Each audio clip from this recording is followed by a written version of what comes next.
Indian secular front waist Bengal state কমিটির পক্ষ থেকে বিশেষ বার্তা। বর্তমান সময় একদিকে কেন্দ্রের ফ্যাসিস্ট সরকার, ঠিক সাথে সাথে আমাদের রাজ্যের আপাতমস্তক দুর্নীতিগ্রস্ত যে সরকার চলছে, এর বিরুদ্ধে পশ্চিমবাংলার মানুষ পরিত্রাণ পেতে চাইছে। রাজ্যের বিভিন্ন প্রান্ত থেকে প্রতিনিয়ত ইন্ডিয়ান সেকুলার ফ্রন্টের রাজ্য অফিস থেকে শুরু করে বিভিন্ন নেতৃত্বের সাথে যোগাযোগ করছে যে দলের অংশগ্রহণ করার জন্য, দলের সাথে যুক্ত হওয়ার জন্য, এবং সে কথা মাথায় রেখে এবং আমাদের দলের পুনর্গঠনের কথা চিন্তা ভাবনা করে আমরা আর আপকামিং অ্যাসেম্বলি ইলেকশনের কথা মাথায় রেখে, অর্থাৎ 2026-এর বিধানসভা নির্বাচনের কথা মাথায় রেখে যে কিভাবে তৃণমূল কংগ্রেস এবং বিজেপিকে পরাস্ত করা যায়। কারণ ইন্ডিয়ান সেকুলার ফ্রন্ট মনে করে রাজনৈতিক প্রথম প্রতিপক্ষ হচ্ছে বিজেপি, তার সাথে সাথে তৃণমূল কংগ্রেসও আমাদের সাথে রাজনৈতিক প্রতিপক্ষ। সুতরাং এই দুই অপশক্তিকে গণতান্ত্রিক প্রক্রিয়াতে বিসর্জন দিতে হবে। তাই বিসর্জন দিতে গেলে রাজনৈতিক ক্ষমতা অর্জন করতে হবে। তো রাজনৈতিক ক্ষমতা অর্জন করার মূল উৎস হচ্ছে বুথ। সেই বুথকে শক্তিশালী করার জন্য, বুথ কমিটি তৈরি করার জন্য, সেই বুথের মানুষকে ঐক্যবদ্ধ করার জন্য আমরা পার্টির পুনর্গঠন প্রক্রিয়া শুরু করতে চলেছি। সেই লক্ষ্যে ইন্ডিয়ান সেকুলার ফ্রন্টের স্টেট কমিটি বিভিন্ন আলোচনা, একাধিক আলোচনার পরিপ্রেক্ষিতে আজকে আমরা রাজ্যের বিভিন্ন জেলার বিভিন্ন বিধানসভার অবজারভারদের নাম ঘোষণা করছি।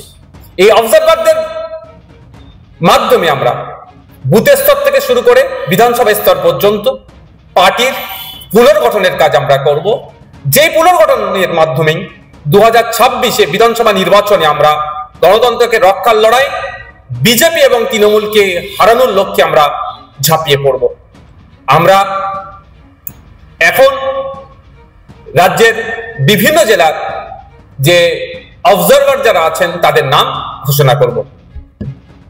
ইন্ডিয়ান সেকুলার ফ্রন্টের পক্ষ থেকে যে সমস্ত দায়িত্বশীল মানুষদের হাতে অবজারভারের দায়িত্ব বা পর্যবেক্ষকের দায়িত্ব আমরা অর্পণ করেছি, প্রাথমিক পর্যায়ে অর্থাৎ যারা দায়িত্ব নিয়ে এই কাজটি সম্পূর্ণ করবেন, প্রথম পর্যায়ের ঘোষণা আজকে আমরা করছি। খুবই তাড়াতাড়ি আমরা দ্বিতীয় পর্যায়ের বিধানসভার নাম, বিধানসভার নাম্বার এবং সাথে সাথে কারা পর্যবেক্ষকের দায়িত্ব পালন করছেন সেটা আমরা ঘোষণা করব। আমরা প্রথম পর্যায়ের আজকে ঘোষণা করছি। কুচবিহার জেলার কুচবিহার দক্ষিণ বিধানসভার পর্যবেক্ষক হিসাবে আমরা মোহাম্মদ শাহিনুর হক ও বাপি আলমকে দায়িত্ব দিয়েছি। আলিপুরদুয়ার জেলার কালচিনি বিধানসভাতে আমরা রাকেশ তামাং, ফারিজুল ইসলাম দায়িত্ব দিয়েছি। জলপাইগুড়ি জেলাতে নাগরাকাটা বিধানসভার রাজচিক বড়াইককে আমরা দায়িত্ব তুলে দিচ্ছি। উত্তর দিনাজপুর জেলার করণদিঘি বিধানসভার অধ্যাপক বাপি সরেন ও আবু বক্কর সিদ্দিককে এই দায়িত্ব আমরা অর্পণ করছি। ইটাহার বিধানসভায় আনোয়ার হোসেন সাহেব এই দায়িত্ব পাচ্ছেন। মালদা জেলাতে চাঁচল বিধানসভায় মোহাম্মদ কামরুল হোসেন মুকুল, যার ডাক নাম, তার হাতে আমরা দায়িত্ব তুলে দিচ্ছি। মোথাবাড়ি বিধানসভার মোহাম্মদ আলী কালিমুল্লাহ সাহেব, সুজাপুর বিধানসভায় মোহাম্মদ কালিমুল্লাহ হক সাহেব। মুর্শিদাবাদ জেলায় যে সমস্ত বিধানসভার আমরা অবজারভার দিচ্ছি, ফারাক্কা বিধানসভায় আজমিরুল শেখ, সাগরদী বিধানসভায় সাইফুদ্দিন মন্ডল ও আব্দুর রাকিব, ভগবানগোলা বিধানসভায় হাবিব শেখ, রানীনগর বিধানসভায় আইনজীবী অলিউল ইসলাম সাহেব, মুর্শিদাবাদ বিধানসভায় রিন্টু শেখ, আজাদ শেখ, রেজিনগর বিধানসভায় গোলাম মোস্তফা, হরিয়ারপাড়া বিধানসভায় সনৎ কুমার শর্মা, রাশেদুল মন্ডল, দমকল বিধানসভায় সিদ্দিক শেখ, জলঙ্গি বিধানসভায় কারিউল ইসলাম, গোলাম রহমান বিশ্বাস, এরপরে আমরা নদিয়া জেলায় আসছি। নদিয়া জেলার যে সমস্ত বিধানসভায় আমরা প্রথম পর্যায়ের অবজারভার নিয়োগ করছি তাদের নামগুলি হলো করিমপুর বিধানসভায় অমিত চক্রবর্তী, যাকে পাপ্পু নামে পরিচিত যিনি, পলাশিপাড়া বিধানসভায় মহিবুল মন্ডল, চাপড়া বিধানসভায় ফরজ আলী মোল্লা, রমজান আলী মন্ডল, হরিণঘাটা বিধানসভায় শফিকুল মন্ডল।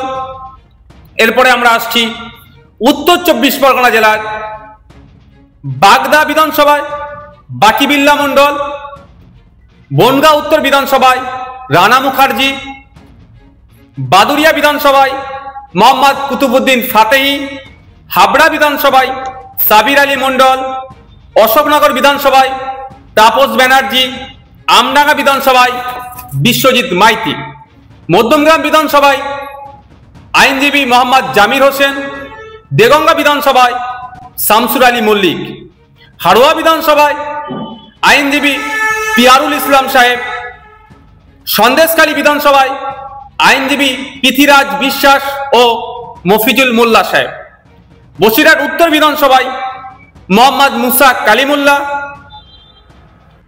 দক্ষিণ 24 পরগনা জেলায় প্রথম পর্যায়ে যে সমস্ত বিধানসভার অবজারভার পশ্চিমবঙ্গ রাজ্য কমিটি এবং কেন্দ্রীয় কমিটি নিযুক্ত করেছেন তার নামগুলো আমি ঘোষণা করছি।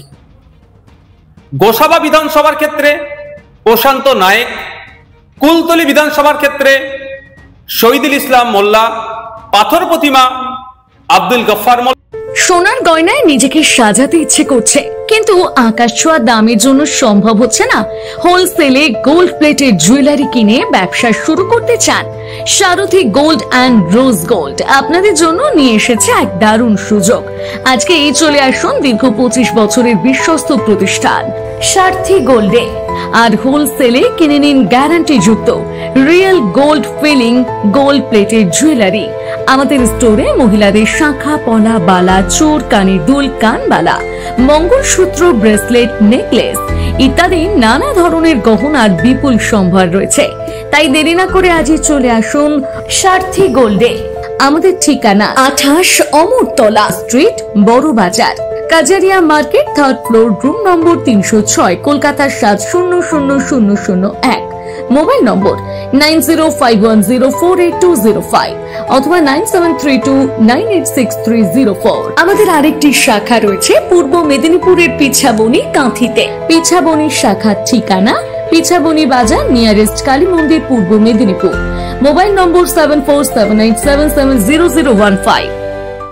Skylark institute of nursing, Jhikira, Jaipur, Howrah.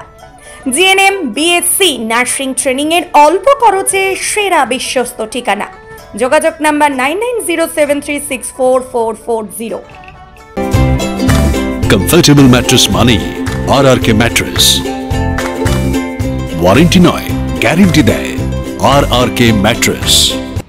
এই প্রথম এত উন্নত মানের স্কুল খানাকুলের হেলান বাজারে 2025-26 শিক্ষাবর্ষে শুরু হতে চলেছে Indian number 1 play school, national institute kids zone, CBSE and Kerala model school. 3 বছর থেকে বাচ্চাদের ভর্তি চলছে।